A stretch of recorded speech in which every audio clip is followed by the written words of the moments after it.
যুক্তরাষ্ট্রের president Donald Trump বাংলাদেশের ১১তম প্রধানমন্ত্রী হিসাবে নির্বাচিত হওয়া বিএনপি চেয়ারপারসন তারেক রহমানকে অভিনন্দন জানিয়েছে।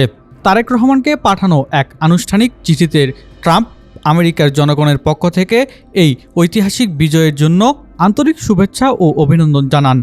তিনি প্রধানমন্ত্রীর সফল নেতৃত্ব কামনা করেন এবং দুই দেশের সম্পর্ক আরও শক্তিশালী হবে বলে আশাবাদ ব্যক্ত করেন। 18 ফেব্রুয়ারি তারেক রহমানের কাছে লেখা এক চিঠিতে উল্লেখ করা হয়, যুক্তরাষ্ট্র ও বাংলাদেশের অংশীদারিত্ব, পারস্পরিক সম্পর্ক, অভিন্ন স্বার্থ এবং একটি মুক্ত ও উন্মুক্ত ইন্দো প্যাসিফিক অঞ্চলে শক্তিশালী ও সার্বভৌমত্ব রাষ্ট্রগুলোর সমৃদ্ধ নিষিদ্ধ করার লক্ষ্যকে ভিত্তি করে গড়ে উঠেছে। নবনির্বাচিত প্রধানমন্ত্রীর কারণে দ্বিপাক্ষিক বাণিজ্যিক সম্পর্ক আরও এগিয়ে যাবে বলে আশা প্রকাশ করা হয়।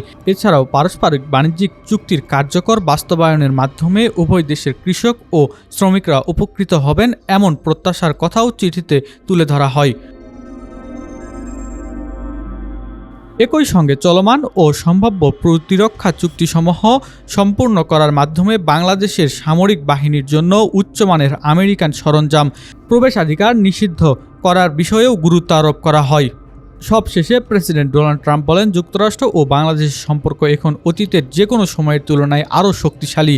ভবিষ্যতে এই সম্পর্ক আরও দৃঢ় হবে বলে তিনি দৃঢ় বিশ্বাস ব্যক্ত করেন। বাংলাদেশে নিযুক্ত মার্কিন রাষ্ট্রদূতের উপর পূর্ণ আস্থা প্রকাশ করে তিনি আশা করেন দুই দেশের বন্ধুত্ব আগামী দিনে আরও গভীর ও ফলপ্রসূ হবে।